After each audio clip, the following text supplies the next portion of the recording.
right, sis. Don't get it twisted. What he is confused about is he thought I was going to be calling as well. And I told everybody involved, whether they remember the conversation or not, that I am not comfortable with doing this. So I'm just going to come for moral support. Me calling strangers, getting hung up on, that's one of the jobs that I was supposed to get when my family was harassing me about getting a job. My husband's son had this job that it really was just getting paid free money because you made phone calls. Most people either didn't answer or hung up in your face, and that was the job. But I get phone anxiety. I ain't gonna go volunteer to give myself anxiety.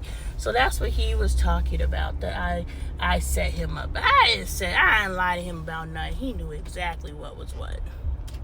And then the update on us, friend, because God moves fast, right? This has been a 2-year process, so it's not overnight. It took 2 years to implement a bunch of systems, because what I will say is when I finally let go and let God, that's a whole process. I don't know how many of you guys have let go and let God in your life, and it's not an overall thing. It is a complete release of control and being okay with things not being okay. And so it did not take me 2 years to let go and let God, even though, I don't know, and maybe this is narcissistic of me or whatever, but I do believe over the past 2 years, I had to do what I did in order to get the results that I've gotten. I had to break my husband's heart.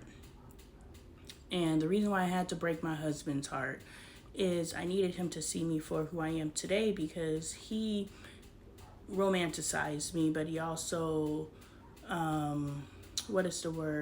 villainized me. And so I was the hero and the villain, so I can use those terms, not that I'm a hero to him, but I was the hero and the villain in his story.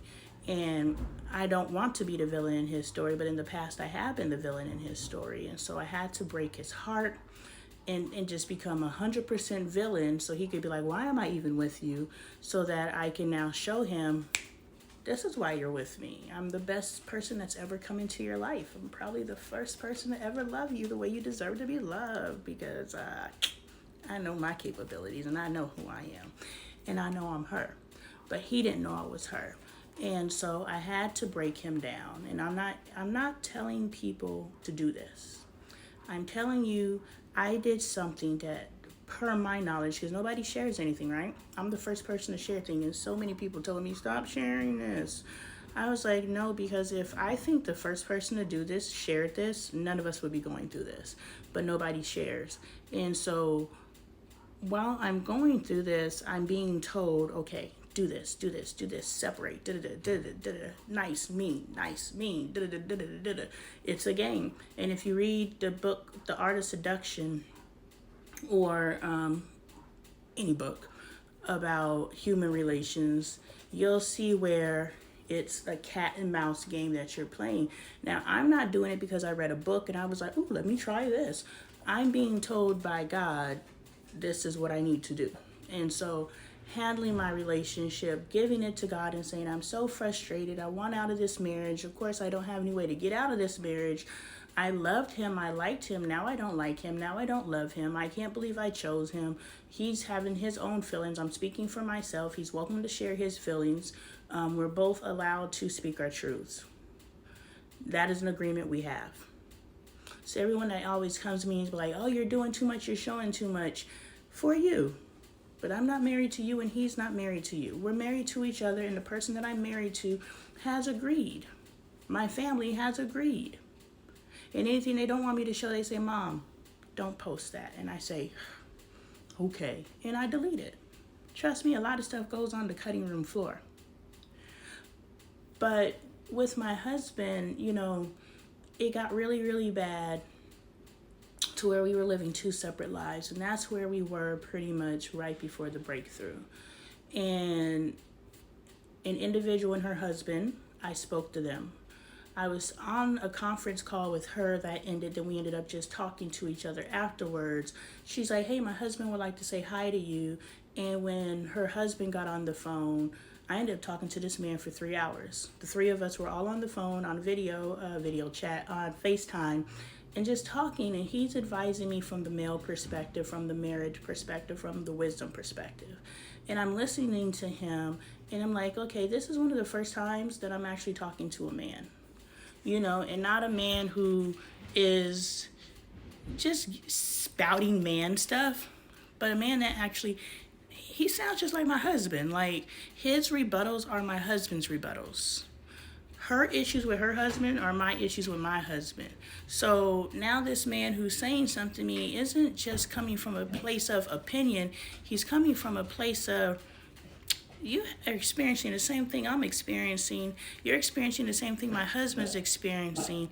And I just start paying attention. I don't know if it's an evolution in my willingness to listen or what, but what he said to me resonated with me. And pretty much you attract more bees with honey. Because I was telling him my tactics. He was like, no, you handled that wrong. And he's like, you need to love on your husband and, snuggle up to him, my language. And I was like, I don't want to do any of those things. I don't want to touch him.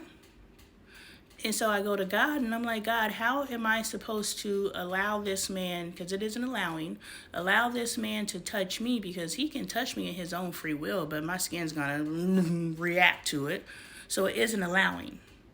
How am I supposed to allow this man to touch me and for me to touch him and move in love energy with somebody that I have no love for presently? And then another woman comes into my awareness and she points me to Proverbs 31. I read the first part of it. I read the whole thing, but I read like the first 2 verses and I was like, I'm going to implement these first 2 verses in my life. I don't know what it is, or the first 2 stanzas, first 2 sentences, I don't know. But the beginning of it, I was like, I'm going to implement this because this is important to me.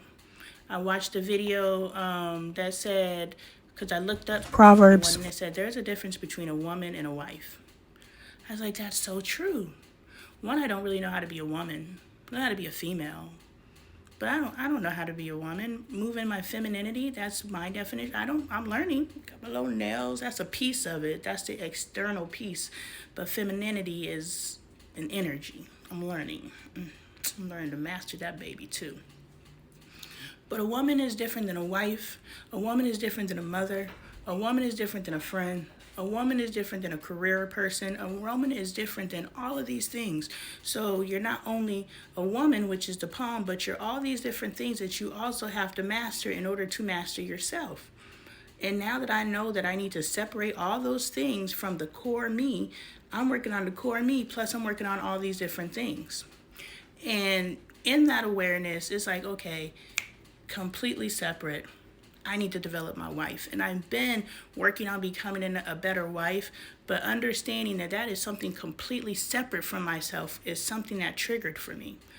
And so in all of that, in conclusion, I finally, had my mala beads and I was praying, I was chanting, I have a God-centered marriage, I have a God-centered family, I have God-centered finances, I have a God-centered career, I have God-centered friendships. Over and over and over again, just giving it to God. God, please just let me be at peace. Just let me be at peace.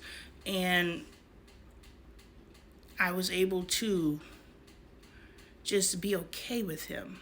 And then we were invited to an event where I got to see my husband, and the one thing that I'm biased against him about, that he's not getting it. You're not getting it.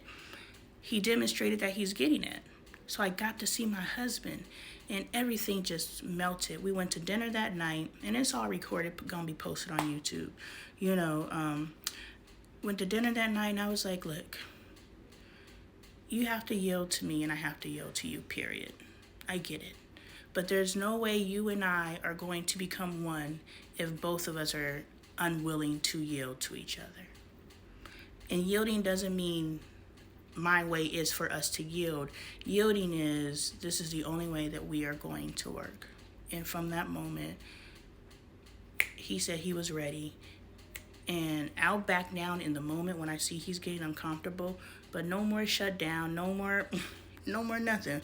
We in this or not.